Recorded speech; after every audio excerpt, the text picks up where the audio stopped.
Assuming at this point, since it's 5:30, that the live stream on our website is going for the public who are watching this meeting tonight. And this is the July 23rd, 2020 Town Board Workshop. Two things first before we get into the agenda items tonight. One, the next town board meeting is August 6th. Now, that's a regular town board meeting.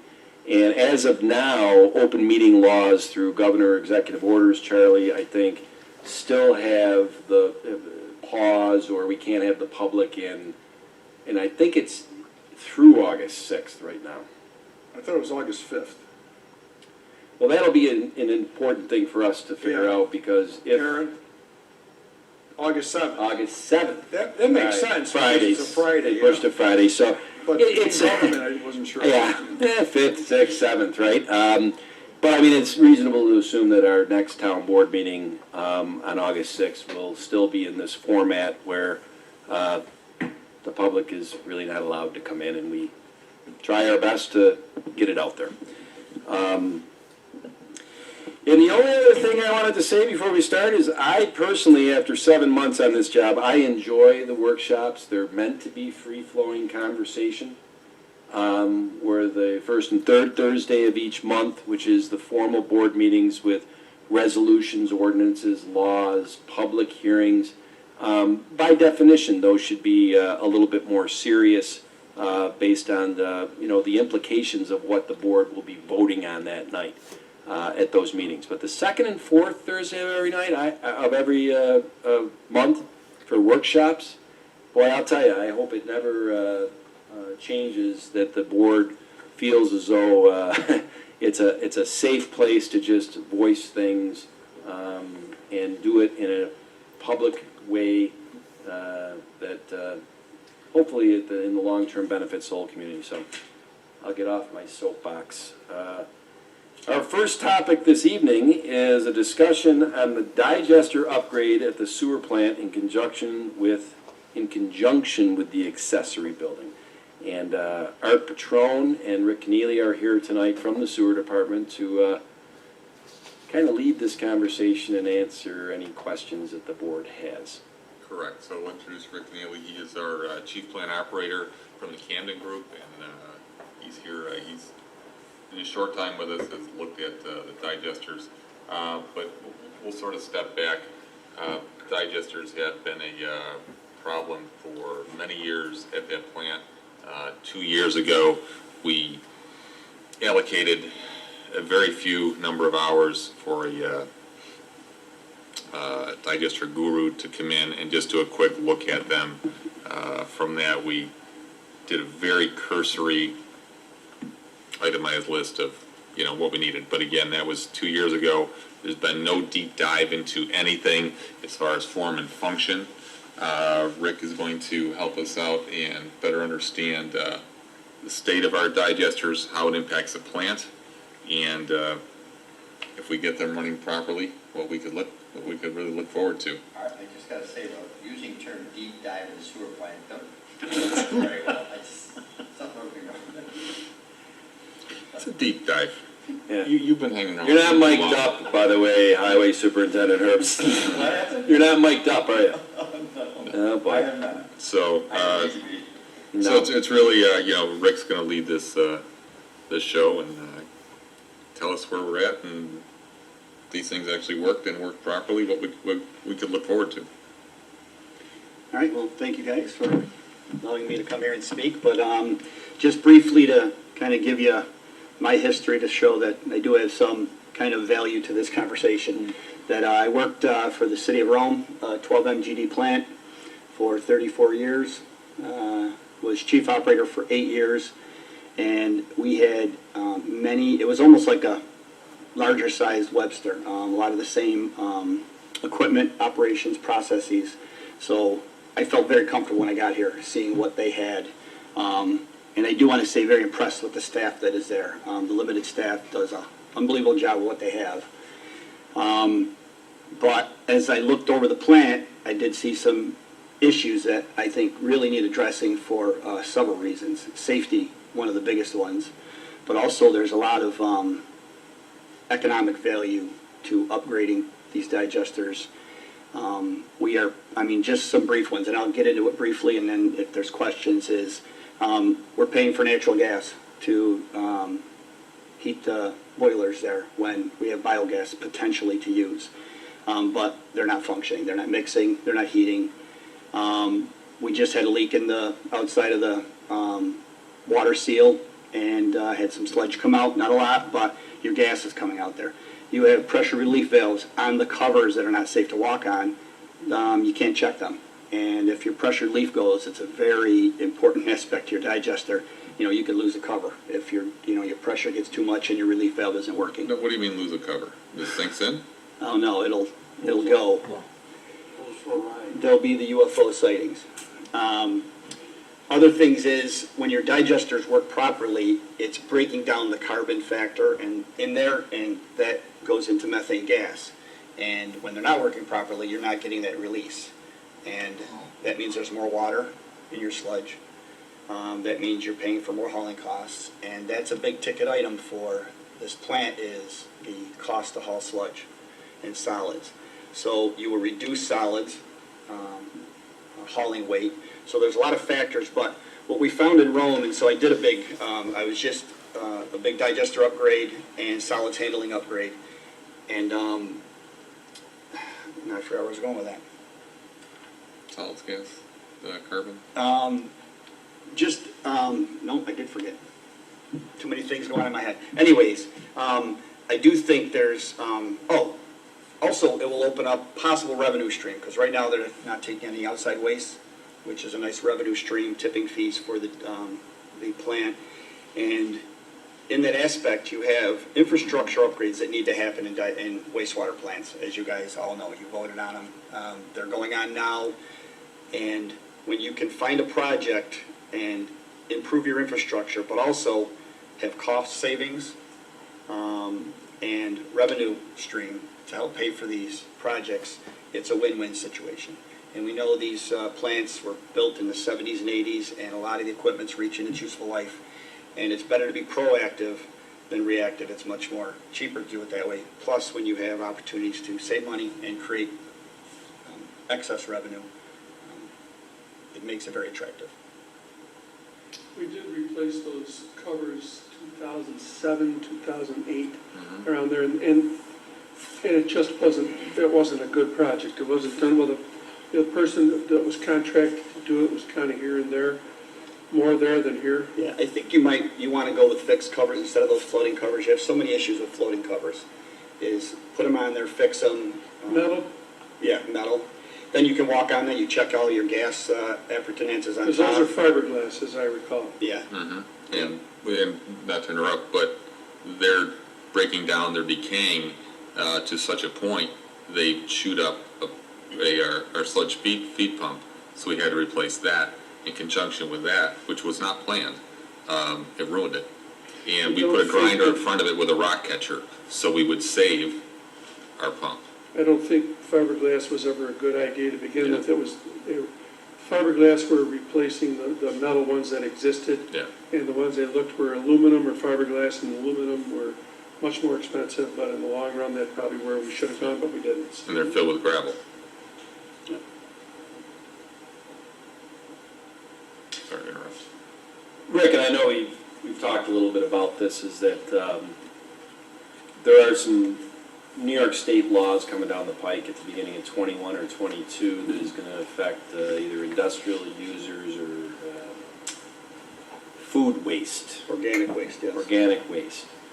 I could be wrong. I think some of this, Joe Webster, our highway superintendent, has been introduced to in the last couple months because they wanted to test the food waste by putting it in our mulch, our leaves, and see if they could turn it over and turn it into into fertilizer that Scott's would buy, and it might be a big income producer, revenue producer for the town. So that's when I first got introduced to these law changes, which I don't quite understand, but it's gonna have an effect. And you had said, Rick, that a sewer plant like Webster's, if properly configured, could take advantage of that business opportunity or revenue potential. Well, there has to be a middleman to actually create that waste and put it into something that's pumpable, you know, because, and there's contaminants in the food waste, you'll have plastic forks and stuff like that, and you don't want those in your digester. So it's almost another recycling stream that someone, I'm sure, will get on board with and create. There's a pilot project in my area, an Idaho Solid Waste Authority put in a project where they're taking food waste and putting in there and creating something, because there's the United County plant right near there. But they're talking about anything more than 1 ton produced in a week has to be brought to anaerobic digestion or compost facility within a 40, 50, 60-mile radius. I forgot the exact number. Yeah. And there's another energy source, or creating biogas, which could be converted into electricity, pipeline quality gas, fuel vehicles. I mean, those are all things that are out there that are going on. And then that makes it even more economic. I guess I didn't pick up that there's an aspect to that turning revenue that is another part of, you'd have to build on site that we haven't got in our numbers of phase 1 or phase 2, and I didn't pick that up. But Do you have any cost estimates? So, and I'll go back to, we have very, very rough cost estimates. Again, this was something that was talked about almost 2 years ago now. There's been no deep dive into this. Rick is just getting his feet wet as to different options and what the plant can actually do and what we can get out of it. So we call it an upgrade. I'd rather say repair and upgrade, because the stuff doesn't work now. The cost could range from $4 million to 10. Depending on the scope of it. It's not cheap. What I'm gathering from this is kind of like a 30,000 foot view. Absolutely. To really get in the weeds, because there's a lot of things here that, and I'm no expert, but I kind of see maybe there's some things different we can do. Utilize current brick and mortar instead of adding more, use what you have, retrofit stuff that tanks are already in the ground. Then you don't have to build a new one, because that's really where your costs go up. Okay, so your proposal when you're talking about this is not just to do the covers, but to build a new digester then? Repair. Repair. We're not building a new digester. I'm sorry to interrupt, but That's okay. there's the mixing. There's no mixers that work. There's safety valves that don't operate. The flare is inoperable. There's a whole list of. So it's more than just the covers? Absolutely, Yes. it is. Total rehab of the digester. Yeah. Total rehab. Okay, so that's much different than what happened 13 years ago. Correct. Yeah. Correct. Okay. And I don't know, I can't speak for back then, if boilers were working then, mixers were working, but none of that is working now. Yes, they were working then. Okay, so maybe that was all that needed to be done then, but Right, right 13 now, years is a long time. the other stuff is really, And I don't know if you guys have any handouts or anything for us to follow along, but I know that since Patty and I have been in on these meetings, and especially, this is, what you're talking about is phase 2 of the sewer project. Phase 1 is $12 million. I know, Art, I'm getting to the punchline, okay? Okay. I'm getting to the punchline. All right. The engineers did give us some columns, if you want to call it, of a certain analysis where they said, okay, here are 3 ways you could do the digesters, where the bare minimum way was like, I want to say $1.3 million. Can I jump in? Please do. So, and this is why I intentionally bounced around, because I don't want anyone to be tied to a number.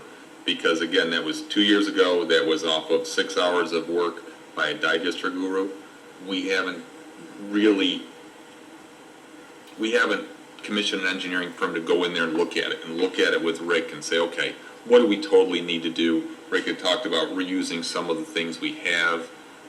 We haven't really tied in the ability to get grants. So I think where you're heading with the 1.2 million, I think that's, from conversations in the last day or two, is gone. We're, Conversations that you've had that we've I have had not in the been last involved day or in. two, exactly. That- okay. Yeah, so I didn't mean to interrupt, so I don't want to get hung up on that number. I mean, we can throw out a number, but again, it's still at 30,000 feet. Yeah. So what do we need to do to repair them, to make them functional? And, oh, by the way, within that same conversation, what can we do to generate revenue out of them? I think, well, it's not a matter of if, it's a matter of when. I mean, this has to be done. I mean, you have non-functioning part of our plant we have a part of our plant, it's just not functioning, it's not working. I think they're limping through right now. And it's gonna get worse. Yeah, and that's when it gets more expensive, when you haven't planned, and all of a sudden, now you're doing piecework when things happen. I just want to elaborate a little more on the Rome project, and because it's similar in aspect to what could be done here, we were lucky enough I got a relationship with Chobani, and we got locked in with their acid way, which is very high strength, which creates a lot of biogas. So the deal was they were going to bring in 6 loads a day. But we put in microturbines, well, it's in the process still, to create energy and electricity. And through us just upgrading our digesters, we had one big digester and a secondary, which Webster has 2 smaller digesters and a secondary. So an option could be to change that secondary and primary to give you more treatment capacity without building a whole other tank. So that's what we were doing there. And with that high-strength waste, and with our normal stuff coming in and feeding this digester fats, oil, and greases from your pumping out around your restaurants and all that stuff is great for digesters, is that project will be cash flow positive year one. $12 million project. We will be able to pay that lease payment and the bond and still have surplus revenue to go into the general fund or into the sewer fund because we had the high strength waste. So I think while we're looking at this and as it continues forward to maybe start looking, and then you throw these other pieces in there that you create energy, sell back, dump it. We're taking Rome off the grid, so we're going to create enough energy to feed our plant, and the excess would be dumped back at wholesale rate. So all these factors come in, and you're utilizing your own biogas for heating and stuff. So these are things maybe to also maybe on the back burner look at while we're doing this, or you guys are doing this to say, hey, maybe there's some other options that isn't just this one. You know, as we're talking about that, okay, is there a opportunity to partner with Ledestri or with Mott's or someone like that? All that type of food You know, waste is great for a digester. And you know, and I keep thinking about this isn't just within the vacuum of our plant on Phillips Road. It's I've said it to Rick, he's probably tired of it. It's a bit of a sales and marketing. Getting out there, partnering with some industries, and how is this going to benefit us? Well, one thing I've learned, I guess, in the last few months about sewer plants is that Other than sexy? that they don't all have digesters. Right. And that digesters are somewhat part and parcel foundational to some of the things you're talking about with revenue production, MOTS, all that. Am I reading that correctly? Mm-hmm. So we had the digesters, so that's good. Be nice if they worked. And we've talked about, I mean, obviously, Webster in the sewer world is going to have a lot of things happen in the next 35, 40 days. I think it's been well discussed that Patty, as deputy supervisor, and myself have been working with the village mayor and the village deputy mayor as they dovetail at the village to voting at the end of August whether they want to pursue a regional plant with the town or whether they want to invest money into their current sewer plant. If they go regional, I think it will open the doors to funding and grants that we cannot get as a standalone town plant. Would you not say that that's what we, That's correct. you know? And I think it might also have a direct effect on the timing of all this. So are you suggesting that we should wait for those 35 days to find out what they're gonna do? Or should we, at this point, give these two a direction as to what we're gonna do? I mean, we're gonna do this one way or the other. You know, We don't have a choice. Barry, and it's funny because, you know, there's two ways to skin a cat. You could do this on the, because you're excited about the cost cutting and the revenue potential. If that's your motivator to do it, great. If your motivator is the thing is not working now and there's potential problems of leaking gases and that who knows what that holds for us with whatever agency that is. I don't know if that's, I don't know what agency. It could be several. That's your motivator, fine. Either way. That would be my motivator. We got a plant that's not functioning as it should be and is only gonna get worse. And it's not gonna get, we're not gonna achieve the goal overnight, to give these guys the go-ahead to start getting into the meat of this and figure out exactly what it is we're gonna need, what their recommendation specifically is, and get it ready to find out how much it's gonna cost to go, because we're gonna have to pay for it. And in the meantime, hopefully, we'll get a decision with the other, which will clarify the whole situation even more so. But So, we got things that aren't working and they're only gonna get worse. so let me jump in. So 35 days, right, that's a milestone. Within 35 days, again, we're at 30,000 feet. Rick and I can continue, you know, brainstorming, looking at other things, and continue down the path without tying in an engineering contract or anything like that. I don't think there's anything, it's a no-cost endeavor. That's my suggestion. Absolutely, and we're going to keep doing that. Something to keep in mind is in May 2019, we signed a 2-year contract with Casella with a 1-year, additional 1 year. So that's $125 a ton, that's $500,000 a year. We don't know what's gonna happen when that contract is up. I can only imagine it's gonna go up even higher. And I think Pete was saying today, well, we take our waste to Ontario County. As of 2028, they will no longer take the waste. So, I mean, literally within the last hour, you had reached out to one of our vendors. And so there's some options there that I don't think, we need to repair and upgrade this stuff. I don't think it's anything we want to rush into without looking at it, again, holistically. Right. Where does it tie in? What are our options? But we can't drag our feet forever. I would think that if you continue to investigate on your end, you will be better positioned to know where we need to go once that decision is made in 35 or whatever days it is. Right. And we'll already be that much farther down the road. We certainly don't want to do an emergency repair on these things, only to find out that another decision was made and maybe we should have gone a different direction with it. Would that be appropriate? I can't agree more. We need to look at it holistically. You know, along with that, we talk about revenue and things that have failed. It's we are missing $200,000 of septage and leachate revenue because of two things. Correct me if I'm wrong. Our septic receiving station is not a receiving station, and aeration. So, and those are another 2 items we can look at and hopefully come back and say, okay, we can prove an ROI on those. You know, if we do repair X, we're going to get this much back.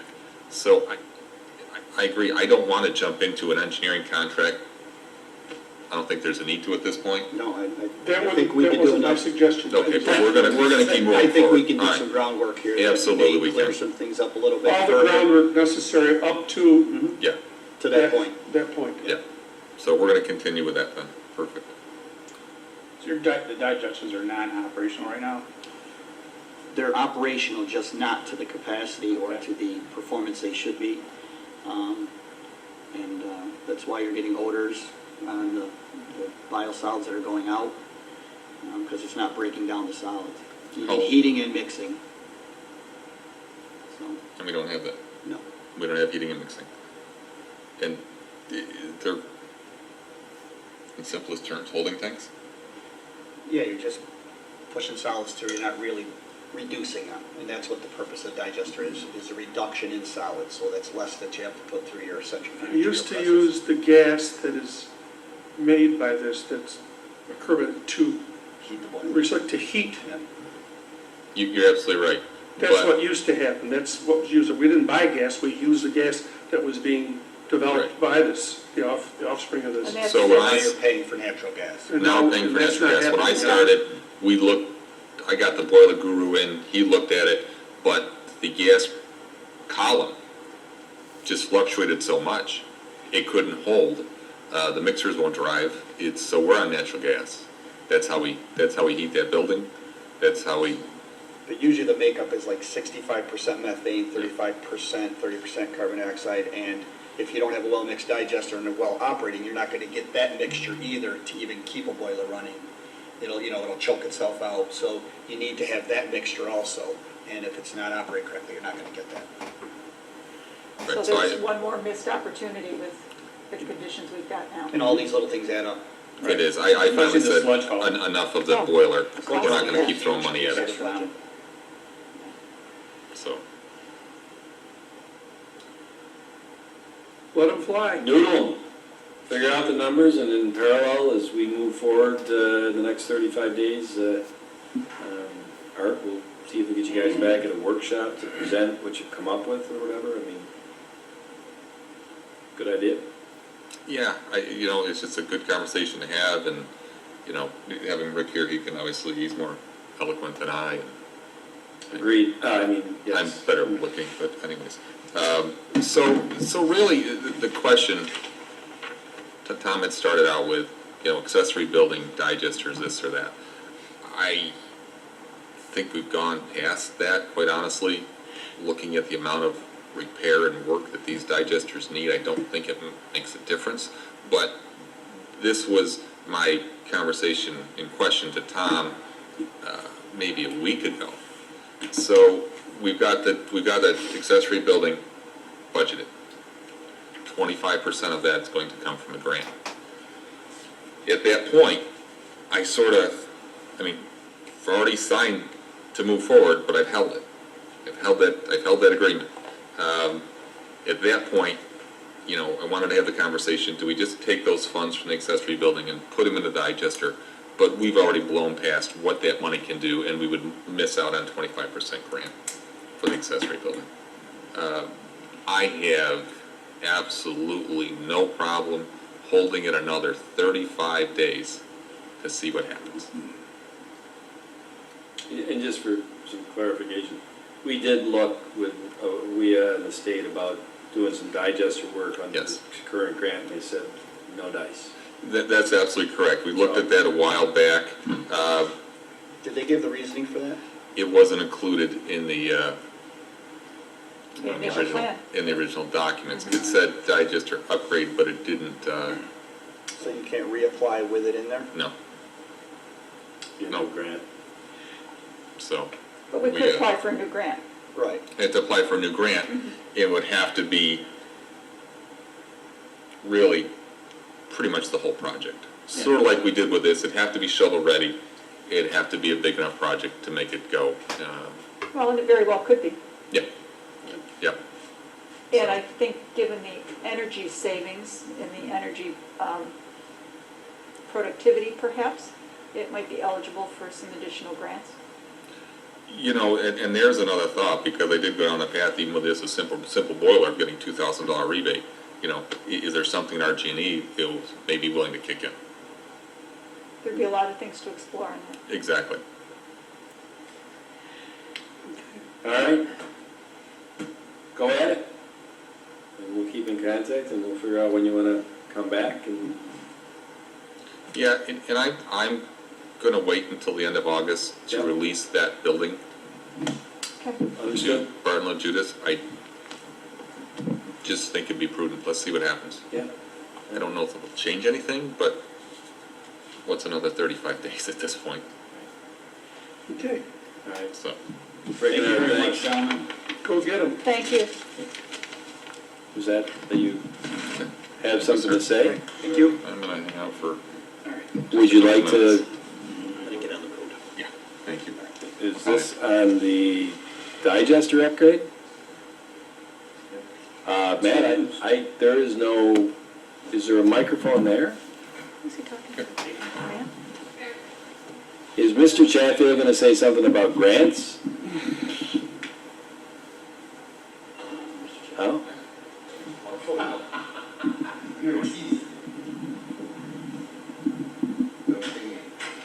Great. Can you hear me? Yes. Karen, can you hear me? Okay. Actually, I was going to say that there is a dovetail for this work with both land use and economic development, talking about bringing in waste flows and the waste flows that can come in and support upgrades to the plant. There's a land use component to that is if you were to attract economic development and investment to support those upgrades via, enhanced BOD loads from new development, where would we put that? And do we have enough land that's zoned appropriately for that? So there's some part and parcel things that will connect and dovetail with that discussion. It won't drive the discussion, but it may help support the financial model that you're putting in place. You may be able to determine we need X number of gallons per year or gallons per day. How do we do that? What size facility would need to be constructed, and then where could that be, and by whom? And then you start marketing this potential. You start marketing suitors to come in and make that investment in the community. So I'd be happy to Well, you're absolutely right, and, be involved in a ancillary conversation, not with the actual nuts and bolts of the plant itself. But well, and that's exactly it. I mean, that's how we came to the clarifier project, was looking at loading, looking at BODs, and again, just at a very cursory level, that's what sort of drives the size of digesters and so forth. And that would be great. I mean, if that's just another piece of the pie, that'd be fantastic. And that's where Rick is really sharp with that stuff. Unfortunately, he had to leave. He's heading on vacation actually right now. So that'd be fantastic. Yeah. Thanks, Matt. Well, next up, our next topic of discussion is on the Department of Public Works Commissioner's organizational chart job duties. Now, that's what the agenda item says, but I guess the best way to describe this is that we have been doing an assessment of just the organizational structure of the Department of Public Works in conjunction with the Sewer Department, in conjunction with the Highway Department, how they all interact with each other, and challenges maybe over the years that they've had, and said, well, before we go out and post for a new Department of Public Works Commissioner, should we step back and say, what lessons have we learned over the years of our current configuration that might lead us to reconfigure it so that it makes more sense going forward and it runs more efficiently, better communication. The public is maybe less confused about who to call for what services. So obviously what I just described we couldn't write into an agenda because it would have taken up the whole Webster Herald on that agenda piece. So with that being said, Josh Artuso, who's our acting Department of Public Works Commissioner, you have some handouts for the board? I do. I put together two different visuals here that'll hopefully help everyone understand and digest the current structure.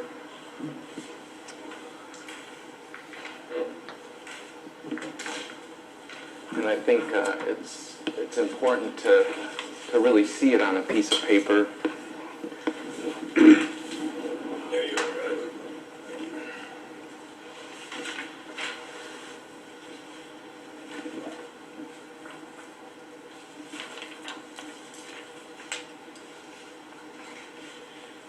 Now, as the town board and attendees in the room get this handout, the first handout is the current organizational structure at the town. And as I worked with Josh on this in various meetings I've had in the last few weeks, at our plan review committee meeting, PRC, I think last Thursday, Art and Joe, I opened up to that whole committee. You know, I'm looking for ideas and collaboration and things of that nature. And one of the things that I really wanted to make sure that we put on this is nobody's name. It's very common in organizations that you don't think so much of their title as you do their name. And when you're building organizational charts that are supposed to make sense today and 20 years from now, you got to get away from using someone's name, because people start to hone in on the fact that Mike Smith or Mary Jones is in that position. Well, one, they're caretaking that position. That position will be held in 10, 20 years by somebody not named Mike Smith or Mary Jones. And number two, I've seen over the years that if you hone in on someone's name, a lot of times in an organization, voids are filled. So you may have somebody in a Mary Jones or Mike Smith that in the organizational chart would have nothing to do with sweeping the floors, but because nobody else has swept the floors, they're a good employee and jumped in and filled the void and swept the floors. I hope that example kind of resonates with everybody. You can't build an organization on the fact that, well, Mary Smith and Mike Jones sweeps the floor, even though it's not really in the organizational structure under their purview. Because when they're gone, then you're going to have an organizational structure problem. So I probably overtalked it, but that's why I removed names. I really want people to focus in on titles and duties. The other thing you're going to notice here is that there are three, I assume that everybody has read an organizational chart before. There are three positions on this organizational chart that report directly to the supervisor. And the reason I bring that up is that in a couple of minutes, Josh is going to hand you out a proposed schematic of what might be a new organizational chart. And what you're going to notice is there are three positions still in that proposed one reporting up to the supervisor. So I'm kind of talking to give people a chance to look at this that are in the room, because I assume it's the first time that anybody in this room has seen this. And so now that they've gotten a chance to look at it, any questions you have on this, or maybe saying, I don't think that's how it works currently, have at it. One question I have, after a quick review, is in a lot of these areas, you're going to see, rightfully so, like engineering, plan review, buildings, plan review, fire marshal, plan review. But one important aspect of drainage, which comes under the responsibility of the highway superintendent, I don't see any plan review here. Why would he not be included in the plan review, or am I missing it? Sorry. Yeah, and let me just interject and say that I prepared this not really knowing the full organizational structure of the highway and sewer departments. Okay. This was my understanding of it. It could be very different. I think it covers... Two different types of drainage, John. Okay. The drainage that the highway superintendent deals with is off-site drainage, road drainage. I believe that's the direction that that's going. And then under the engineering, the drainage and grading is subdivisions. Am I correct? Okay. So they're both appropriate.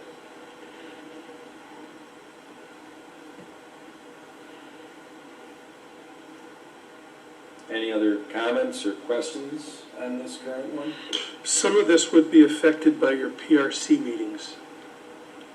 There might be comments made, per se, as the drainage and grading on a map. There might be comments on that from the highway superintendent that might affect that. Barry, I look at PRC as one of the main events in this town where these three distinctly different departments that, as you'll notice in this, the three department heads report to the supervisor. They do not, there's nothing in this that has them communicating and reporting to each other. So the supervisor is in the position right now of being the quarterback to make sure that they do communicate with each other. And PRC is one of the main events where the supervisor, even though it's run by the DPW commissioner heretofore, gets those departments in the room so that they can all throw their 2 cents or bite at the apple at the project. When I look at this, this appears to me as it's supposed to be now. That's what it is. It actually says existing organizational structure of public works, highway, and sewer departments by function.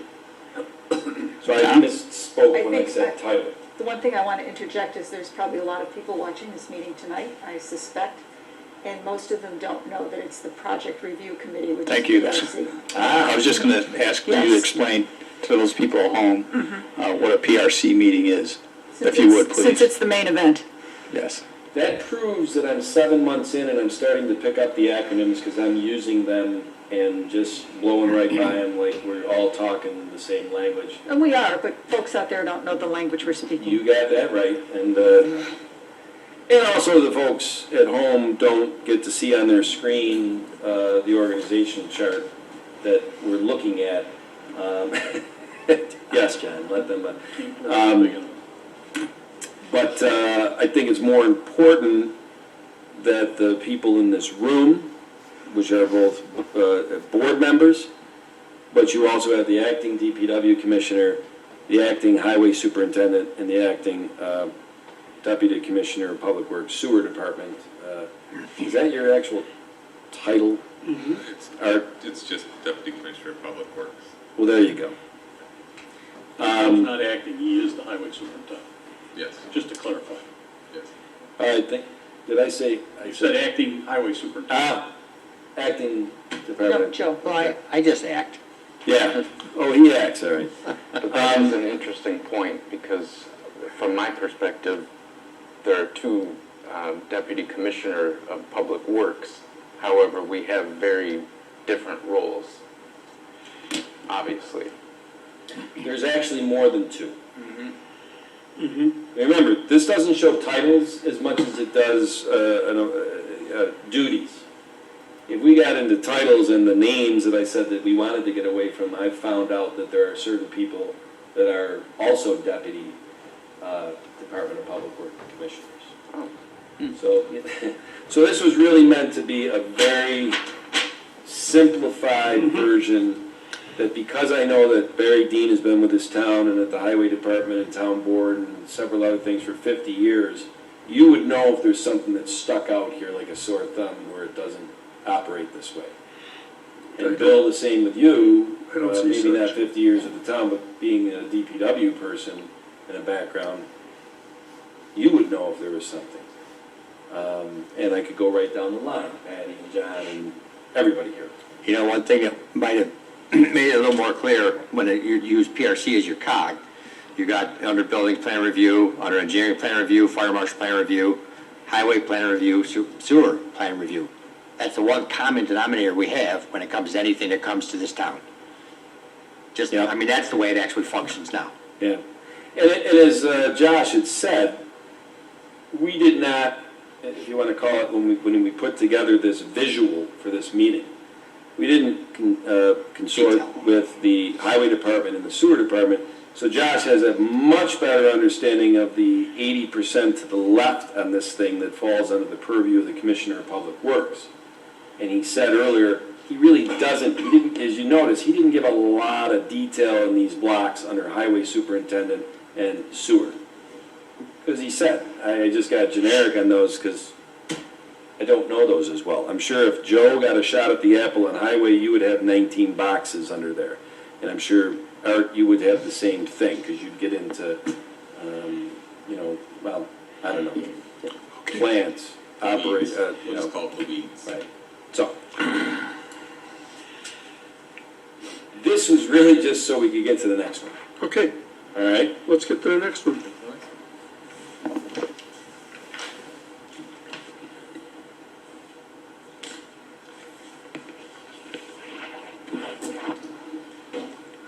So back in late June, as happens with many organizations, when all of a sudden there is an opening in a position,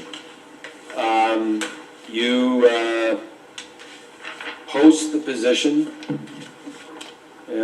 In private industry, you could use advertising, Indeed, whatever. In government, we go through the civil service, but you're posting the position, you're telling the world we have an open position. And you usually give the job duties and all of that within that. And as I went to post for our Commissioner of Public Works, a couple of people came to me and said, our current structure has for years had just certain inefficiencies and some gaps in it. Wouldn't this be a good time to, take a step back before we post the position so we fill it quick with the job duties that we used to have in that position, and really think it through about what do we want this to look like for the next 20 years, learning the lessons from inefficiencies, customer service issues, communication issues of the last however many years. And that made sense to me. Not a reaction as a reaction. The fact that we delayed going for Commissioner of Public Works, we're down a person. And so that's put a lot of pressure on the remaining people in Public Works and Highway and Sewer to pick up the slack of being down a person. And I will say, I've been very impressed in how everybody has jumped in and really helped out in that. Because I think they understood that we weren't not posting just because we were kicking the can down the road. We were asking in meetings and whatever, what are your thoughts? What have you seen over the last couple of years? Where can we improve? And I'd like to think that this that is in front of you now is a compilation of a lot of conversations one-on-one and in meetings that I've had the last month of what could be a configuration of the organizational structure of Highway, Sewer, and Public Works going forward. And one of the key things, and I can't stress this enough, from the existing one is you'll notice there are 3 positions still reporting up to the town supervisor. Now, before we get into questions on this, which I'm sure, and comments that everybody will have, this is certainly by no means the final version, because that's why we're talking about it tonight. I will say that within the next week or two, I think it is time to get off the pot and post for the position that we're down. And it's a high-end position. But I want to make sure the job duties and the skill sets that we're posting for are commensurate with what we're looking to have, and to avoid the things that have happened in the past that have been problematic. I will also say that while I sit in the supervisor chair, I don't mind being the quarterback of 3 people reporting to me.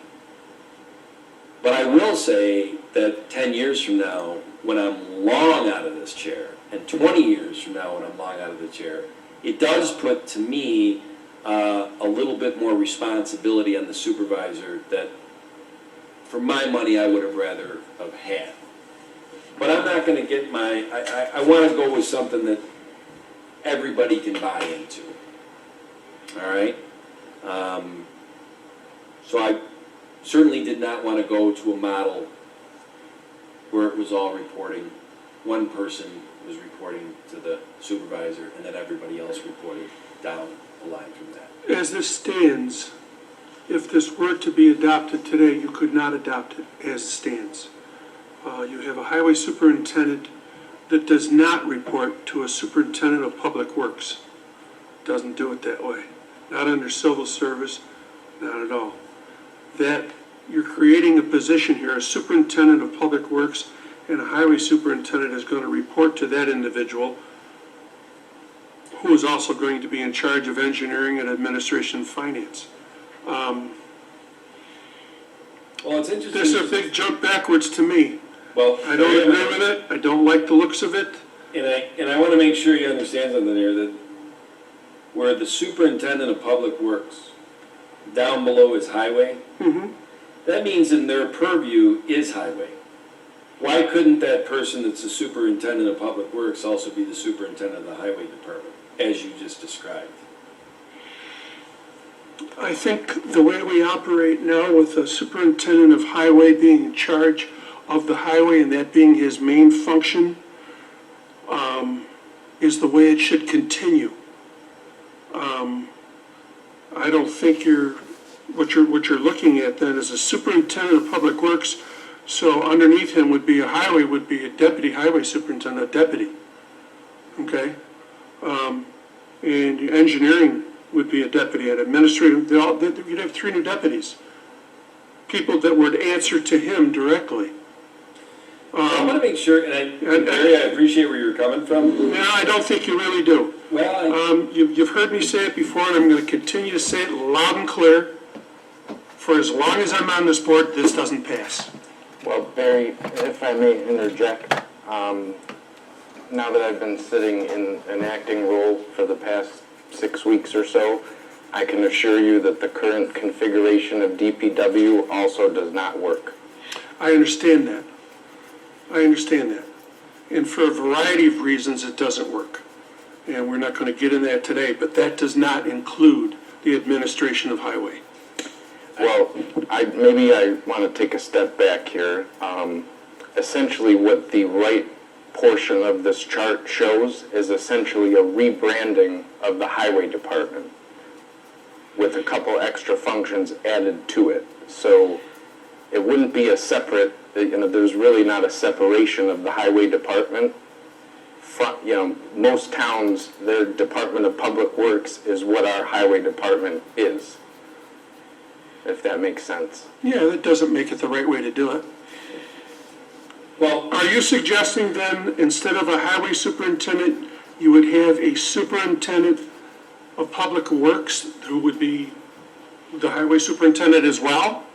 Because you need to carry that title. could be. So that would be that, and then that person would also be in charge of engineering and administrating and finance? It's too much work for I was that. gonna say, I don't see how that's possible. Well, it's 6:45 tonight, we're gonna discuss the comprehensive plan and code changes.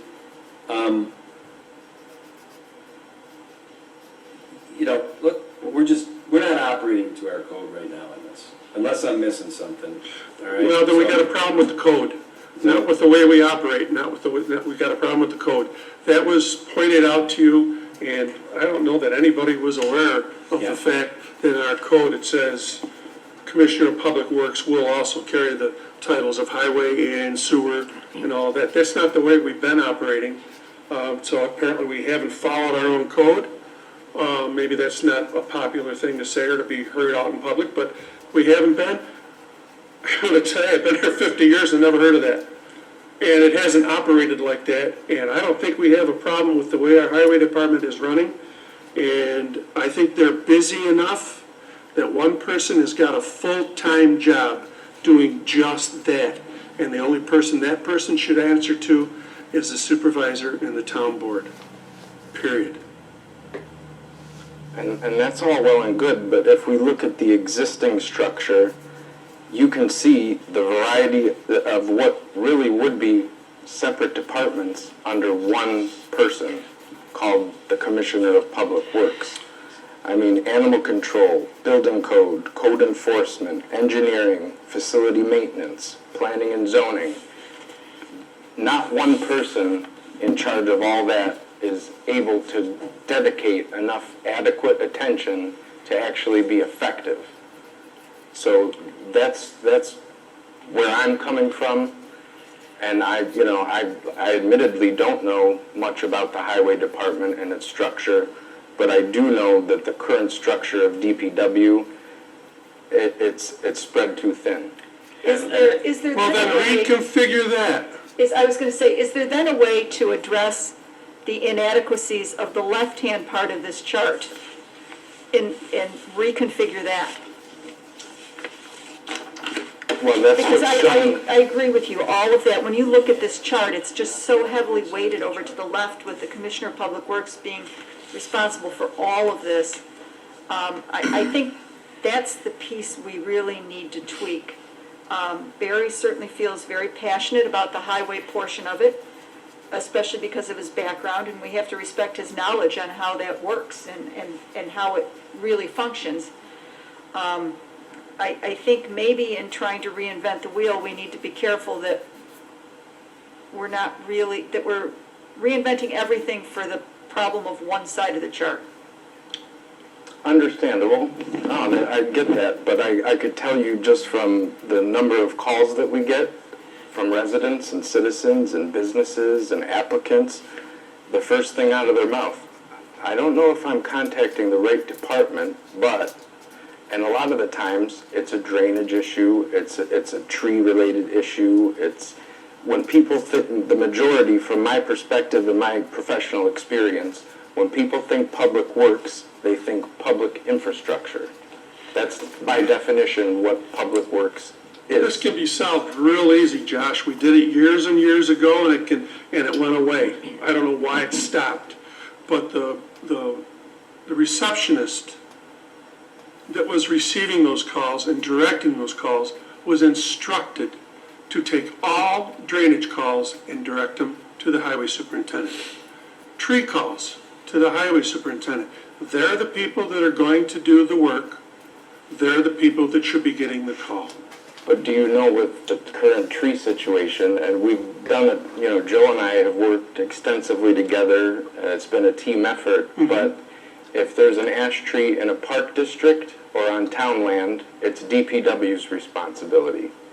If it's in the right-of-way, it's Joe's responsibility. So now we have about 7 people total between these two departments working on this tree issue simply because it depends on where the tree is. I guess and that's not an effective approach. We have when to we're- define whose responsibility it is what I'm getting at. Because the people who are going to do the work, it should be their responsibility to address the issue. We have taken down trees in park districts in the past. Highway has done it many times. Any of those calls, that responsibility should be put on the highway department because they're the ones that are going to do the work. And if they decide that they can't possibly finish all of that kind of work, then it comes back to us. Let's get somebody who can do it. Okay? Believe me, I respect your efforts. I appreciate your efforts. You're not going to get me to waver on this. I promise you that. that's fine. That's the way it is. That's okay. Highway superintendent answers to these folks. That's it, period. Unless we're going to change the whole structure. And if you're going to do that, well, it's going to happen after I'm gone. Well, I'm glad to hear that at 6:45, we're all going to agree that we're going to change the code on how DPW is configured. I think that's one thing I'm hearing, right? Yeah. Right? So that's good.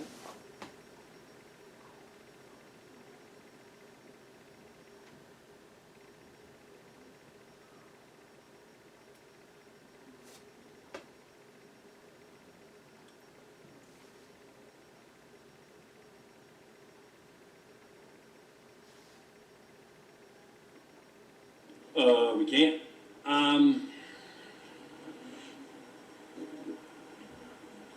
Can I ask a question, just for clarification reasons? Josh and Joe. First to Josh, I really appreciate what you're doing. I think everybody understands there's definitely a need to do something. more? What? I don't Talk into the know, mic. I can't hear you. I said I appreciate all the work that you're doing, and I think everyone in this room would agree that there is something that needs to be done with the configuration of the DPW. And given what you have presented to us today, my question is, did you have any conversations with Joe with respect to this change? We've had several meetings with Art, Joe, and Tom Okay. to discuss potential improvements, not specific to the creation of these organizational charts. Okay. No. So I think that would be very important to have, their input, more discussions as far as that goes. We have it. We've been like once or twice a week meeting, Art, myself, Josh, and Tom meeting and going over as far as more of the deficiencies and the failures and how can they be addressed, how the public and businesses view it when they call in, as far as their perspective and when they call a number, and what's indicative of other towns as well is I don't want to say it's a one-stop shop, but they call one number and be directed from there. Some of the other towns have all their facilities in one location, so it's much easier. With us being separated, it's a little different, and we are unique. We've talked about that in every meeting. What we're looking at as far as restructure is where it makes more sense for the public coming in that people don't get lost, whether it's email, social media, phone calls, that they don't get lost. And that seems to be one of the biggest frontline issues that we have. Okay. But there must be a way, and again, I realize that there are deficiencies and inefficiencies on the current structure as it stands, especially on the left side of the chart with the Commissioner of Public Works being responsible for this whole bucket of things. So I do think we need to look at that. But what you're talking about, Joe, is there must be other opportunities for us to be better at customer service without recreating different positions. One of the things, and I want to make sure everybody's aware of this, and if our audio's back on, is that this configuration was also had budget aspects to it. We purposely did not want to add more people, which adding more people, especially at the top, is hundreds of thousands of dollars. So that's number one. Number two is this is not per se Josh's presentation. This is the supervisor's presentation. So if there is angst against how it looks, by all means, point it at me, not so much at Josh. All right.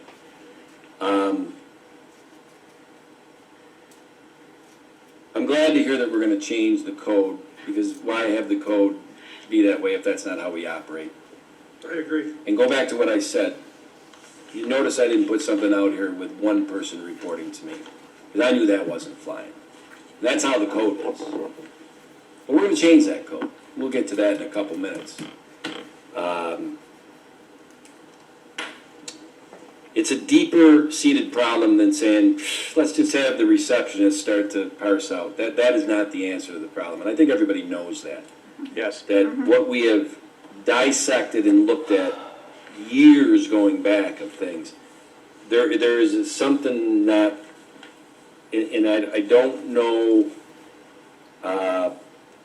something's got to be done, and I don't have any desire in the next 2 weeks to take our current configuration and put a posting out there and saying, these are the things we want, because I personally think that we are setting that person up for fail.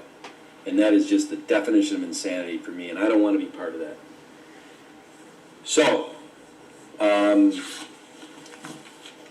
how we go about this, and I think everybody can see it, and it has to be a visual. That is quite. Let's put it this way, you take the proposed one that we just came up with, and Barry, I think, and I don't want to speak for you, is that take a line on the left of highway. Get rid of superintendent of public works, all right? Cross it out. Highway now reports up to the supervisor, right? Yep. Now take that line and go right down there, and highway, roads, drainage reports up, and then everything to the left, engineering, administrative, and finance, falls back under the commissioner of public works. You know what that is? That's our current configuration. Yes, I understand. So I don't think our configuration is the problem. I don't think our configuration was ever the problem. you you think we just had bad luck on personnel for 30 years? Yes. Wow. Well, that is interesting. You've heard me say it before, now you got it out there. Well, it's, You and I have had this conversation, all right. and we didn't have the right people leading the troops, plain and simple. That's my opinion. And I bet I'm not the only one that thinks that. I might be the only one that's willing to voice that, but I've been through this. I went through this for so many years.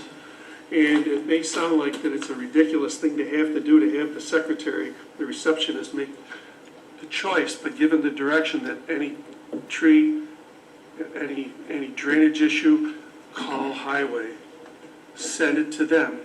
When they did that, it got addressed, and it got addressed immediately. It didn't sit on somebody's desk for months, and then finally get a third or fourth phone call that we finally got, and they talked to a resident who was very, very angry because they've been calling and talking to people that to promise they do something. Well, I said, this is my first time talking to you. That all went away.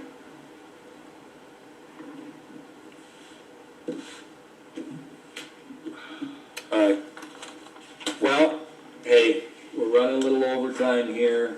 It's a good discussion. It's a good discussion. It's a good start. We may be able to explore other I options. made some notes here.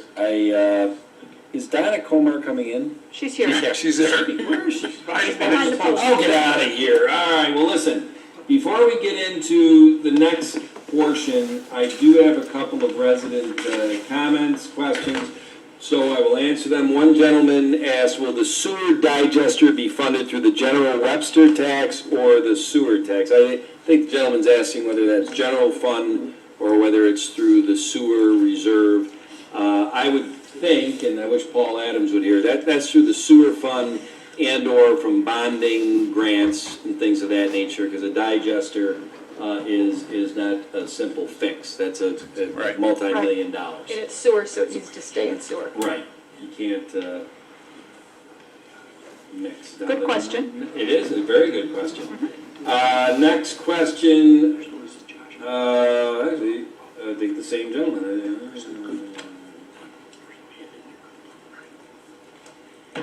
I'm not going to go with that question. I guess I have to, be the Editor? editor. Yes. Editor in chief. Not an appropriate question for this. Would it be a private conversation, perhaps? Well, this one is a good one. I think it's an easy one to answer, too. Why does the Webster Highway District, which I think the gentleman means department, do work for other towns? Is it because the highway is bigger than what it needs to be done? Well, I can answer the second question. That is definitely the highway department personnel and whatever is not overstocked with people or things. Joe, I'll let you answer that question as far as why we do work for other municipalities. The second part is not even close. There is such an abundance of work. We are, and I will say it as I have for years, we're understaffed. The reason we work for other towns is there is a balance in town, and the balance of that. What's that? I can't hear you. Is it? Can you hear me now? Yeah. Okay. The reason we do work for other, it's not for other towns, it's for the county. The county, when we do work for the county, we generate revenue. That revenue is what helps keep our employees and equipment where it is and current, so we can service the town residents to the best of our ability. That revenue is an important part and balance of our annual operating budget. Without that, we start starving, and in which case, I mean, we've been facing, especially with the tax cap, we start running into troubles if we don't have that revenue to balance the budget. So it is a dire ingredient in the recipe for balancing the budget and us maintaining the employees and equipment that we have. Can I add, Joe? Sure, absolutely. We came to an agreement, all of the towns of Monroe County came to an agreement with Monroe County that we would plow their roads. And in order to plow their roads, we needed additional men and equipment to do so. And the agreement is that they would provide us with work in the summer that would help us pay for that. Right. Pay for the extra equipment and the extra men and women that we needed to accomplish our winter program. That was the whole purpose of it, and that's why we've worked for Monroe County for as long as I can remember, doing jobs in Webster, and when they were in other towns where that town didn't want to do them or couldn't do them, we would go and work in those as well. But it's revenue that comes to us that helps us balance our budget. And a lot of people don't realize that out of the 406 lane miles of roads in Webster, the town only actually has 271 of those. A vast majority of the balance are county roads. The county does not have a DOT crew.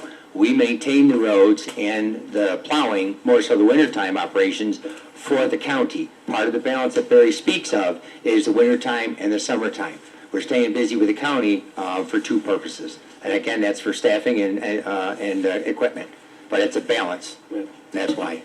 And I would just say that the one thing I've learned in a short period of time is that when you bring in revenue, which the highway department is one of the few departments that has the ability to bring in that type of revenue, every dollar of revenue brought in is $1 less that we have to tax the citizens on their real estate taxes. I mean, I would love to have a magic wand where we could get revenue from all sorts of different things, and all factors remaining equal of the cost of our staff and providing services, we wouldn't have to tax the citizens anything, because we would generate enough money from revenues to do the services that they expect. But that's an impossibility, so you end up having to have real estate taxes, that dirty word. Anyway, I got one last comment here, and even if more come in, I think we need to move on to the next topic, because I have made a promise to Deputy Supervisor Cataldi, and I'm going to keep it as far as when we end tonight. About our time frame. You Yes. got it. Thank you. So this question is, what is the cost savings of the public works changes? Now, I think that there is no direct cost savings per se. If the person was watching and whatever, it's more efficiencies, communication, customer service, and if you can increase those, then there's some, I think there's an indirect savings and a value.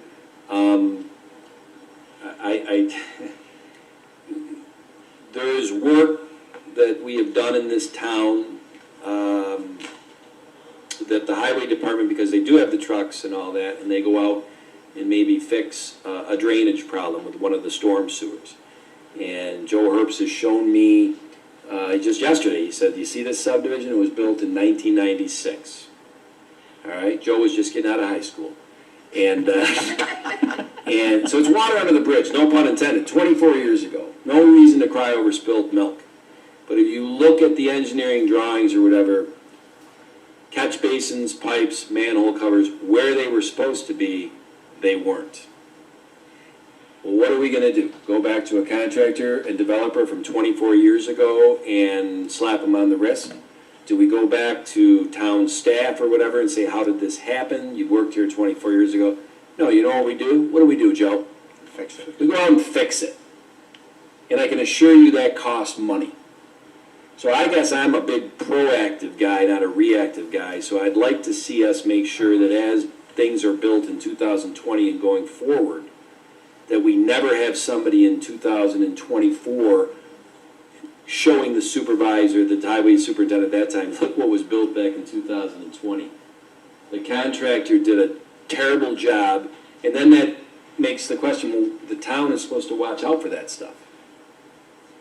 I don't want that to be this town board's legacy or any of our department heads, because there's too many talented, passionate people there. I don't like that. And that's one of the big reasons I want to reconfigure this, to make sure that doesn't happen in the future. And Barry, I think you know, I totally respect your opinion. I'm just trying to figure it out. We'll get there, one way or another. Now, without further ado, and a few minutes late, not you being late, but us late for the agenda item, this might be a relatively quickie, because it's Donna Kumar, our town assessor. And I'm also going to say that Bill Abbott, who is the liaison to that department, who has done some yeoman work in there, I think they can best lead this discussion on reval, and is it something we want to do in 2021? Or later? Oh, gosh. If we're doing it in 2021, somebody give me the agenda, because it doesn't come about that quickly. So this is the beginning of our conversation. And the agenda did say reval in 2021, so I made some notes, and what I put down was, what does that mean for the 2021 roll? Because that begins in July, right now. We're beginning the 2021 roll right now. But what we are doing in 2021 is we are revaluing, I've been here before discussing this, we are going to revalue the commercial properties. So now, having just finished, due to COVID a little delay, we've just finished the 2020 assessment roll. Going forward, we've got to get that notice and information out to the commercial property owners. There's 700 parcels that we're going to be revaluing, and it starts right now. It's been fully budgeted in 2020, which means to you that there's no new cost in the 2021 budget. As many of you know, but for the people listening at home and online, the assessment roll runs middle of the year to the middle of the year, so it's going to cover two budgets. This particular portion of a revaluation project has been budgeted last year, and my new budget doesn't include that, but it includes planning towards what do we do with the rest of the roll. So I think that's kind of what we're here to discuss, is to plant that seed and begin this conversation, because that's going to take a while. It's not something that you do overnight. There's a lot of planning that goes into it. Well, for example, let me tell you about the 2021 project. The purpose of that project is to realign the equity on the roll between the classes of property per the state's analysis. So I respectfully disagree with the fact that the state finds that the commercial properties were not in line with the residential properties. They even admitted that they had some room for improvement for their analysis and their formulas. They agreed with everything I said, but their results stand. Therefore, this is our response to the state. We'll revalue our commercial properties, and we'll put them in line with our residential properties rather than revaluing on short notice all 16,000 properties, because we don't have the resources for that. That takes a plan. That's going to take 2.5 years to put together. So this is step one. We'll revalue our commercial properties. We'll put them on at the same assessment value ratio rate as where the residential currently sits. We won't put them on at 100%. And what that will do is it will realign the equity among the property classes on the assessment roll. We'll be back in compliance. There's no fine, there's no slap on the wrist, there's no law that's been broken, really, okay? So they're just asking us to realign our properties. That's what we're doing. That's what's happening in 2021. Bill? Going forward. Going forward. Do you want me to pick up that cue? Yeah, go ahead. Okay. Here's a few facts about revaluations. As the first step in roll preparation annually, the assessor analyzes the roll in various stratifications to find not only the level of assessment, which means what is the ratio of the assessment to the most recent market value, but also to find any inequities. There is no statute or mandate of a certain percentage of assessment to market ratio. We don't have to be at 100%. There are towns in central New York that are under 5%. Most of the downstate area is under 1%. There's no statute that says you have to revalue your properties at certain intervals of time. So as long as your roll is equitable, in New York State it's about equity, because the ratio is meant to get that math, take the assessment, and relate it back to market value. The only thing it does say is it can't be over 100. So, for Webster to embark on a townwide revaluation project using an outside vendor will cost well over $1 million, and it will take 2.5 years to plan. It is a zero-sum game, and that means that there will not generate any revenue. It will not raise additional tax, but what it will do is redistribute that budget differently among the same properties. So maybe somebody right now is paying too much. What happens when a person's fair share is just too much, right? So if their assessment is slightly overassessed and we wipe all the assessments away and theirs comes back in, somebody else's will be out because honestly, it's not going to be 100% accurate on 100% of the properties. So there would be your encouragement to go forward into a cyclic plan so that the same people are not always over or underpaying. Okay? But statistically, this assessment roll is still very sound from the 2004 revaluation. It's just no longer at 100%. And the market is continuing to change. So the tax cap changed everything because it really put the focus back on the expenditure of money. The budget can't increase beyond a certain amount. And so when you raise all the assessments up to 100%, that tax rate must come down because the fulcrum in that teeter-totter, if you will go with that analogy, is the budget. And now that fulcrum's not allowed to change size or shape by more than that 2% tax cap, which we all know is not exactly 2%, right? So if your fulcrum is the budget and your assessments go up, your rate has to come down. So your tax rate will definitely change if we revalue all the property. It has been a long time since the well, this is what I'm saying. So the tax rate will drop. A reval has a tremendous cost with no financial or tangible return on that investment. Not as a whole. All it will do is redistribute that tax burden, that same burden, differently among the same properties. We're not going to take the existing ones and tweak them. If you do a town-wide revaluation, what you're doing is wiping out all the assessments and getting new ones. We're going to do that with a commercial class in 2021. And then we have some plans for, if we could properly staff and resource with a specific experienced skill set in the office, how can we curb back that $1 million price tag? Is that depending on the skill set and how much our staff can help manage that and get ahead of that and not need to hire out, that price tag is between 1.2 and 1.6 million. I'd like to get it under $1 million for you. I'd like to see how significantly under $1 million we could get that. But if the goal is just to make all those new assessments, I'm here to tell you it's going to cost you over $1 million. Sorry for that news. We don't kill the messenger. All right, thank you. So the questions I think that the board needs to ask, and I'd like to try and help find a way to answer them, is what is the purpose and what are the goals for a revaluation of assessments townwide? What do we hope to accomplish? What are the resources we need? And how can we accomplish those goals? So thank you for the invitation. Tonight what I would like to do is hear your thoughts on that, take that into council, and see what plan I can come up with in a long-range plan. But you've already approved the valuation of the commercial properties for 2021. That has begun. I have turned over a copy of our final roll to a vendor, and he and I are going to be working on that. Part of the problem, as you know, is I'm going to be in small claims for the next 4 months because that's the new norm in that particular avenue of our office.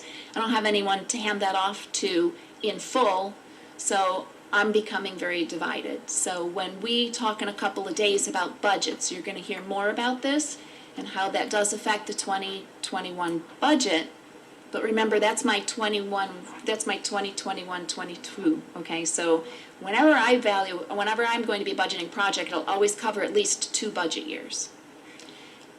There will be nothing new in the 2021 budget to cover the expense of the program that we've already begun. We fully budgeted that, and we will assign a purchase order to carry that balance over, and I don't expect it to run over. I will be as surprised as you if it does.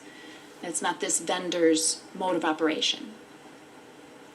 So what thoughts do you have? What questions can I answer? How can I be of help to you so that we can together formulate a plan going forward?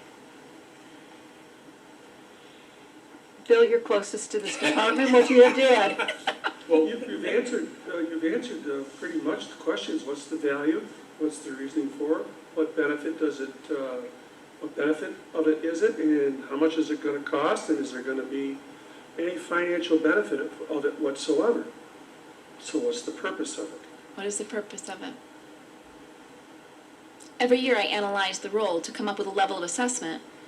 And among our residential class, it is very tight around the number that comes out. So you have to look at each neighborhood code.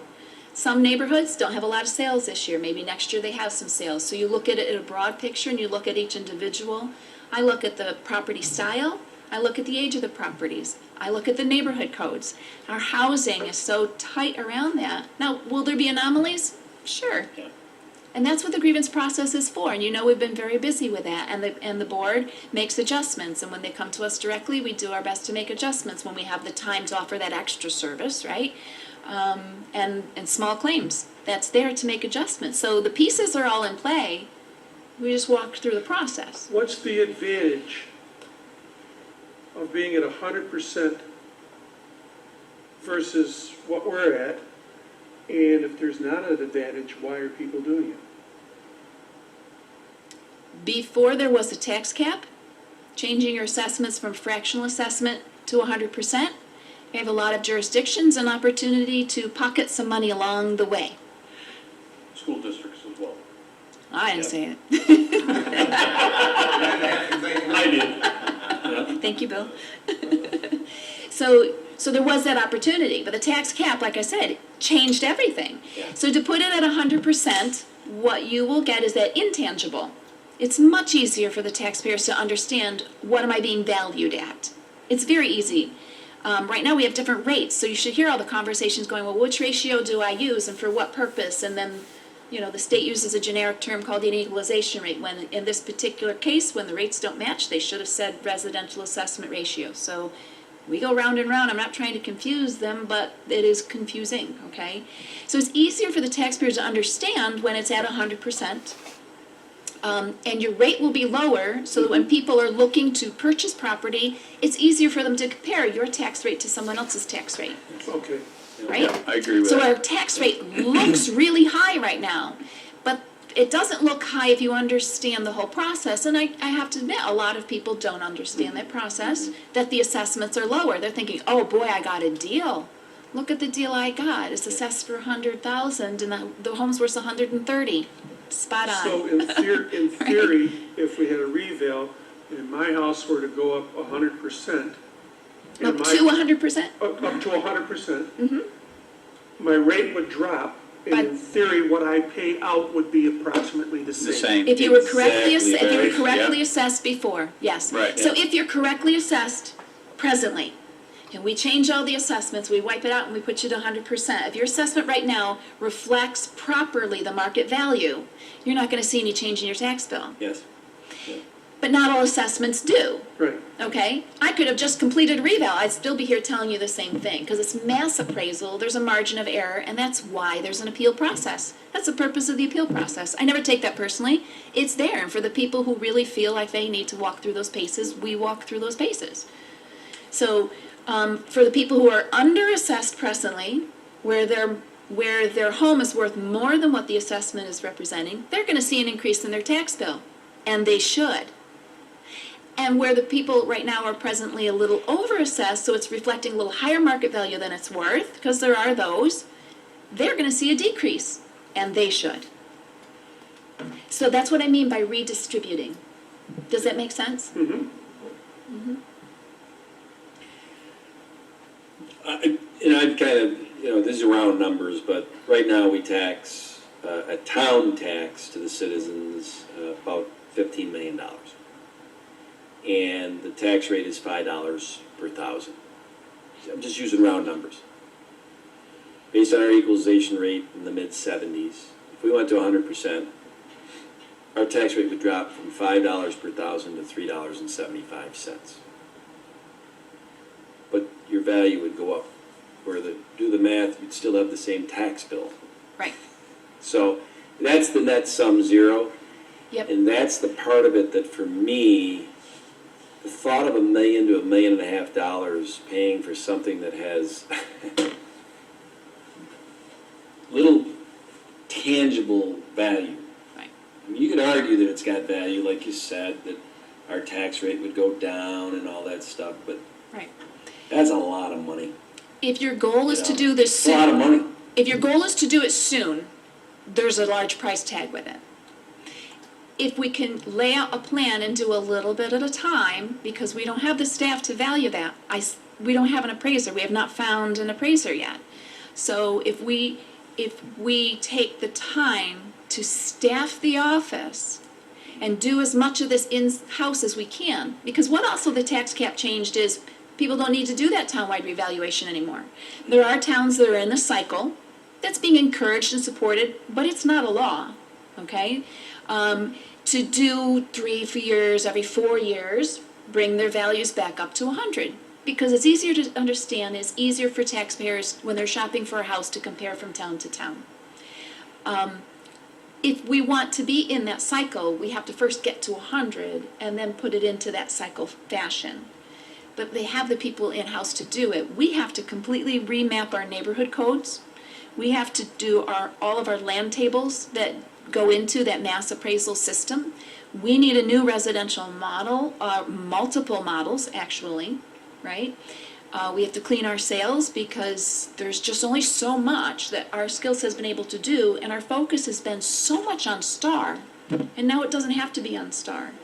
So I'm presently cross-training some staff. I'm trying to bring them into the back office, as I call it, right? Learning some other things. Like I've got some people learning to do more sketches and understanding and interpreting those sketches of New York State standard sketch on a property form to be more interactive with the public, because I've had clerks who've been specifically dedicated to exemptions. We don't need to do that anymore, but give me time to train them before we throw 40,000 people at them. And really need some valuation support in-house, you know. But if I had someone who could do that analysis, then we can do those neighborhood codes, and then we don't have to pay for someone to do it. But we will be paying that person, just to be clear. I believe at the very end, if we were to take parts of the role, like we've just done the commercial part of the role, okay? And we had laid out a 2 or 3 year plan, but I think first you need the resources in place. I don't know what to tell a vendor we would need, because I don't know what skill set we have, because we haven't filled the vacancy. I can make up for the other part of the skill set that's not there, but I can't also add the whole project to it, right? So at some point you need to bring in a vendor. They are set up to do all of the informal reviews, run those papers through their high processing printer machines, which we don't have. You know, if we had to run all the pages that need to be run and then end up with 16,400 property valuation components printing out, we're gonna put DPW out of business for weeks. They're not gonna go print anything out of their printer, right? We don't wanna do that to you, Josh. So, I mean, there's benefits to that. So when the tax cap came along, now not needing to do start to finish, soup to nuts, as they say, we can do an a la carte. And we just say, I don't need you to do these things, but I do need you to do this list of things. And price it out for us. Tell us what that will cost us. And Donna, I don't want to shortchange No, it. that's all right. We're running short on time, and I would say that, you know, proven that this is such a fluid process, we post these agendas really going back 5-6 days ago. And we had a meeting yesterday with Bill, you and I, and Paul Adams, our finance director, and the one thing that it had to do with the 2021 budget. That was that Which purpose, yeah. we're in the middle of the budget season right now, as everybody should know, and that's, we did not have $1 million to $1.5 million ask in 2021 to do this reval. Right. For a lot of reasons, but we don't. That conversation, that meeting yesterday, I thought was really, it was really good. In fact, Bill came up with a suggestion that nobody had thought of before, and so that's in play now. And I think the board will see as we go on in the budget process how the assessment department for 2021 potentially could do the 3-year process to get us to 100%. And do it in such a way that doesn't cost $1.5 million. Right. There will be something at the other end. Responsible and There's always gonna be something. There's always going to be at the something end. at the other Yeah. end. I just don't want it to be $1 million for these taxpayers, because in my world, the return on the investment is a feel-good thing. And I think, I'm not going to say Webster, I'm going to say, New York State and America in general, right? We pay too much for things that just feel good. And there are people who are overpaying, there are people that are underpaying. We do need to redo this more cyclically. yes. But we don't want to be unwise about how we get there. And I think spending $1.5 million, unless you tell me we need it right away, I'll start calling vendors tomorrow.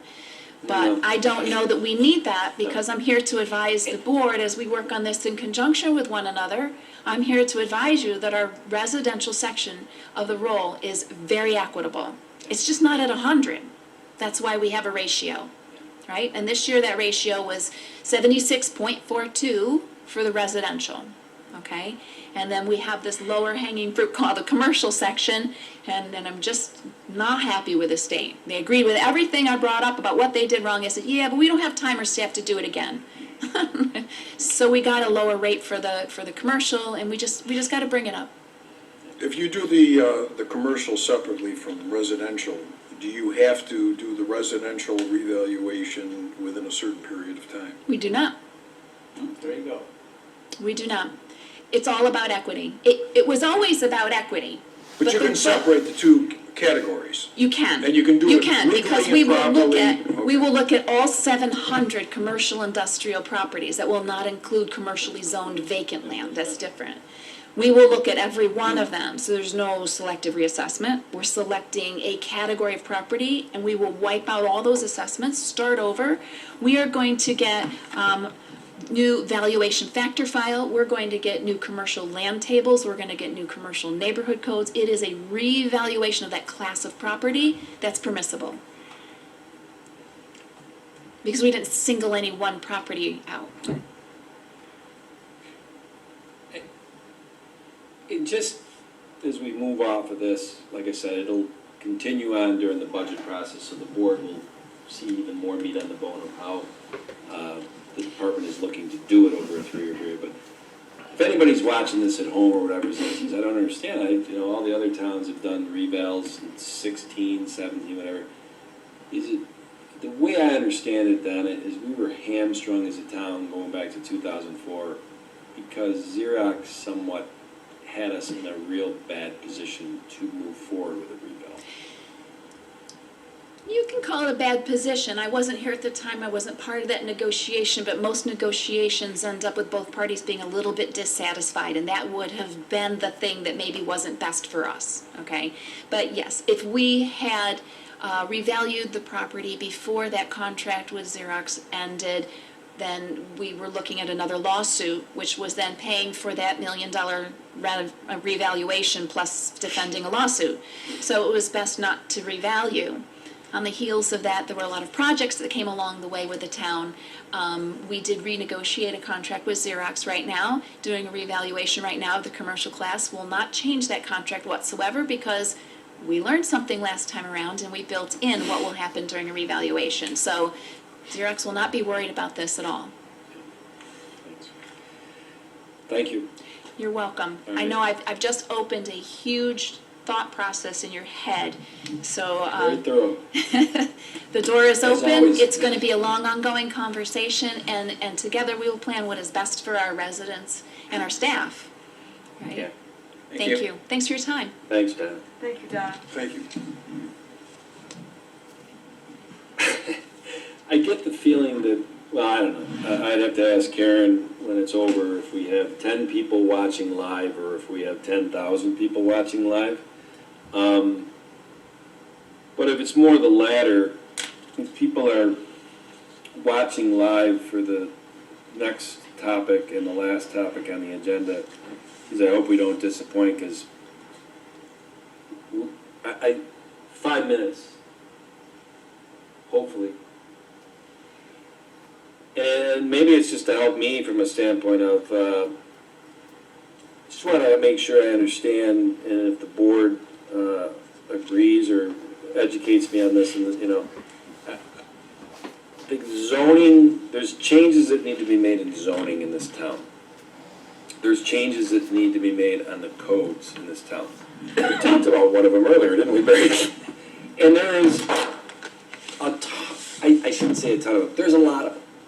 The people that have worked for this town, department heads, people that are retired said, this never made any sense for the last 20 years. It might have made sense back in 1996, but the world changed and now it doesn't make sense. Whatever that zoning is, whatever that code is. And so if we move forward with a global approach to changing zoning that's good today and 20-plus years from now, and we do the same with codes, isn't that somewhat foundational to an updated master plan for the town? Comprehensive plan? I want to make sure I understand it correctly. Is there a sequential aspect to this? Is one foundational to the other? Are they three mutually exclusive things? Well, they're not mutually exclusive, no.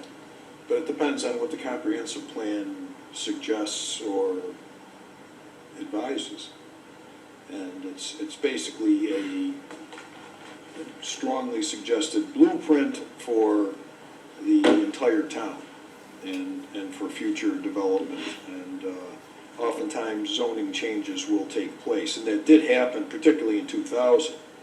There was most of the zoning code, which is chapter 225, was changed as a result of the 2000 comprehensive plan. There was some tweaking after the 2008 plan, but the 2000 one was a big one. And in 2008, I know there were created some new districts. I think the Office Park District, for example, was created in an expectation of what was going to happen, and then it didn't happen. It really did not develop it. But no, the two are connected. But the town board traditionally makes changes to the zoning code and to the town code on a regular basis as needed. I was just going to ask the question along those same lines, Charlie, that it is not out of the norm for a board to review an existing code book that perhaps hasn't been reviewed in a number of years. I know that we did that in the Village of Webster a number of years ago, and it wasn't subsequent to an update of the comprehensive plan, but we went through along with the code enforcement officer and the DPW superintendent, and we looked at all the codes. Okay, and any code that we had issues with, that we felt that weren't germane or that needed further clarification, this process, it didn't take that long, and we made those changes. I think that's the same year that we went into E-code also. So it's not out of the norm to review these codes and make those changes where appropriate. Well, you can do it. You're saying it can be done without a comprehensive. Correct. Yeah, so that's my point. At one time, we had a code committee. Oh, no, I chaired it. Right. And so codes that the town board felt that needed to be worked on to clarify went in front of the code. What was the name of it? The code. It was a code revision. Code revision committee, and Don Hauser was on it. Charlie was on it. Bill Rampey was on it. And Gary Kleist. And Gary Kleist was on it, and I was and on Tony Kashani. And Tony Kashani, but not everybody always met all the time. Correct. But they went through different codes that were thought that would be outdated and not being acted upon the way that they're written. Right. And got them rewritten and brought it in public hearing and for those changes, and then it was voted on, and then we did it. So could you give a couple examples of codes that you would be looking at? Use the one you just found me last week. That's a perfect example. No, that's a zoning thing. That's No, the zoning is only one. I mean, there's 100 chapters in the code. Right? The zoning We're is talking one. about a code that's, I would say, is somewhat antiquated in the sense that it hasn't been followed for 50 The years. section that Barry was referring to, okay, I looked it up, because I frankly had not seen it before. Right. Because it is really a carryover from the prior code. It was never changed. It was taken wholly from the 1969 code and put into the new 1990 code, which is what this is. And I mean, that's right. Yeah, Can it was you just enlighten- totally put in, and Since that I apparently. wasn't part of the discussion, can you enlighten me? I think you were, weren't you? What, What would you call Well, no, there's nobody here that was part of the code process in 1990 when this was changed. The code, and remember, the code book is this thing. I understand, but are you still talking the code of the structure? The code The says code we're DPW referring commissioner. to, the code we're referring to is a code that's in our book that states that the Commissioner of Public Works has highway superintendent and sewer answer to him, Thank you, that's what I'm looking for, thank you. right? Am I accurate? Yeah, Yeah, it's chapter you are. 56. It sucks, word for it could be word, him or her, but yes, you're right. That's the one, big thing. But I think, We'll probably have to change the wording of the. but it goes to a greater point, because for those who are watching, and I'm sure there are many, because we've all received lots of emails this week, I got a flyer in my door on Tuesday, which I want to thank someone for, because I've got the printed agenda in front of me too. But they think we're talking about codes specific to land use and all of these things that No. would involve a public hearing Right. for people to have input on. I just want everybody to be clear that that's not the code changes we're talking about. Absolutely correct, Patty. This Just is to not calm everybody down. right. These codes run the gamut.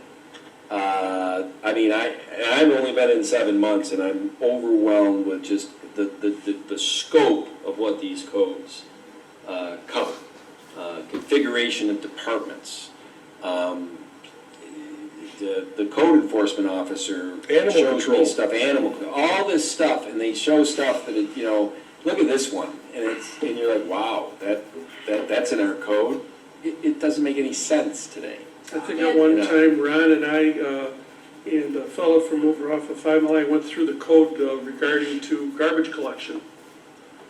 That it wasn't updated, and we had to update that because there were specifics that had to be updated. And these are things that are not necessarily addressed in a comprehensive plan committee. Correct. What we're talking about right now is, Right. you're correct. And Bill, correct me if I'm wrong, I mean, Barb Odenscott retired as our town clerk, but we have hired her back on a part-time basis because she's a wealth of knowledge and has forgotten more about stuff in this town than I'll ever remember. And you've worked with her on taking a look at the codes and updating them. Trying to get the code book updated to the current 2020. Yeah, So because some of these codes are from like the what she's gonna state, do, she's right? gonna find codes that are just totally out of date, which means they have to go to a code revision committee to rewrite them, to do whatever they need to do to make them Current. speak to the current things that happen in today's world. Yes. That's where we're at with that. If I may interject, one of the first things when I met Josh, For the first time, I brought my code book up because I have over 100 items in that code book that need to be modified. And like Bill said, it's because the laws change, the codes change, EPA laws. Those are all things that we're supposed to be compliant with. So I wanted to make sure that his book matched current code because I've been writing all these notes down in mine. Mine, unfortunately, I couldn't hand it to anybody because it's got so much notes in it. But I wanted to make sure I brought him, or he was brought up to code. We spent 2.5 hours going over that code book. Then we went and talked to Barb because that book is in dire need of overhauling and bringing it to current standards. Right. Along with our building criteria, which we are talking about. So, hate to disappoint, but I'm glad that, because I think now I understand that the codes and the zoning, where they are foundational in a lot of ways to moving forward with a comprehensive plan, it would be nice to have updated, whatever. Where we should put our energies right now, and where we've started to put our energies, and we might have some volunteers, if you want to call it, in this town committee-wise, that they know where the weaknesses are already. There's your foundation to your code revision committee, and whatever. So, because, I like to get things done relatively fast, and I like to spend no money on it. I don't know, that's my compass on things.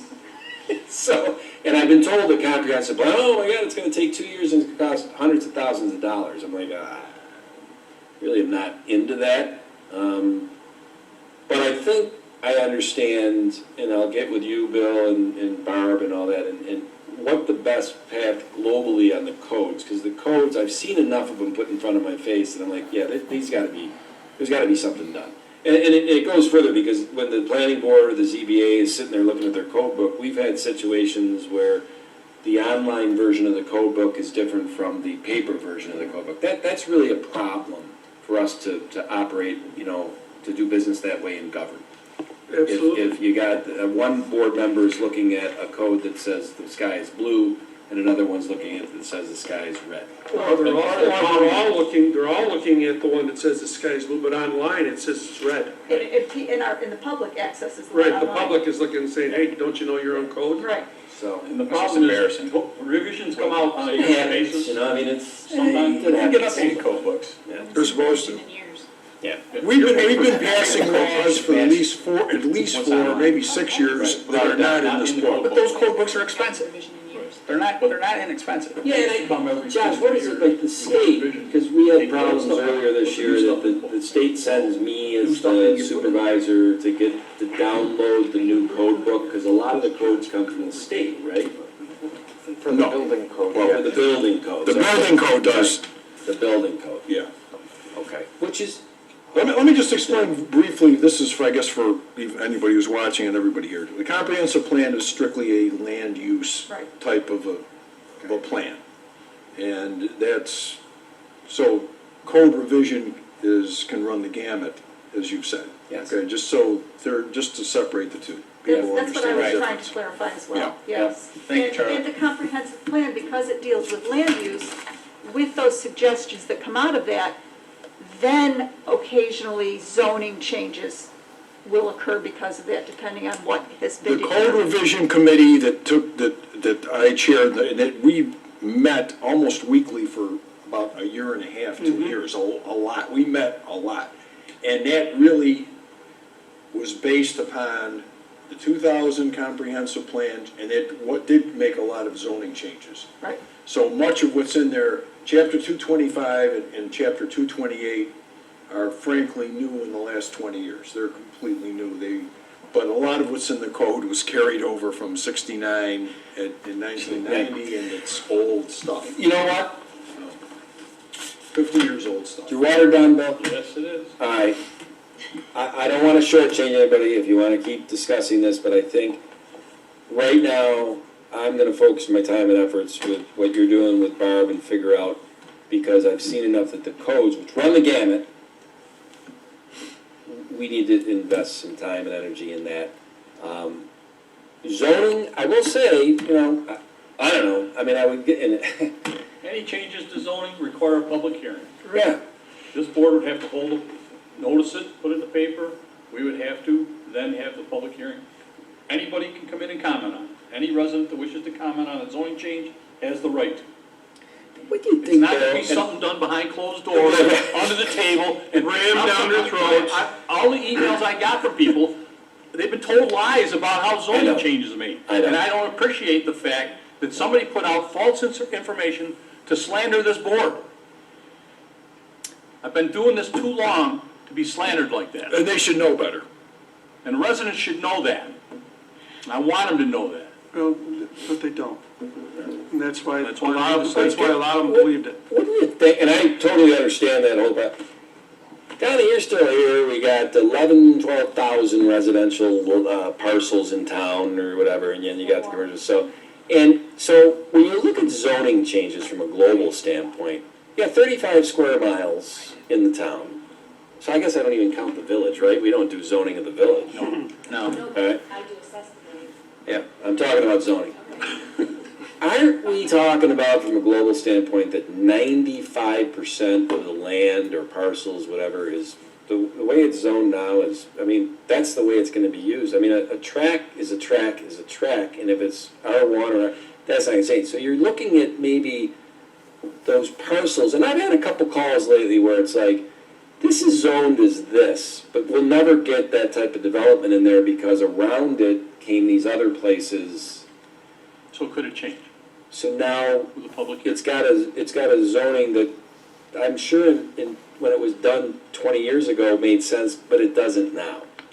Because it's a piece of land that will never get a suitor to come in and use it for the things that the current zoning says it can do. But how many parcels would even come under that auspice that we'd have to look at? Not many, I would imagine. And it's not even parcels, because I'm talking about, Like, how many properties are vacant? no, Even asking that. no, because I mean, and I don't don't know. record zoning on the assessment roll, so I don't know how I can extract that for you.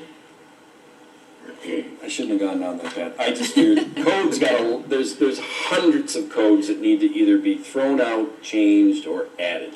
Hundreds. As far as zoning, there aren't hundreds of things that need to happen in zoning. That's from a global standpoint, the old, well, here's where you do your commercial, here's where you do the corridor and all that stuff and whatever, for the most part.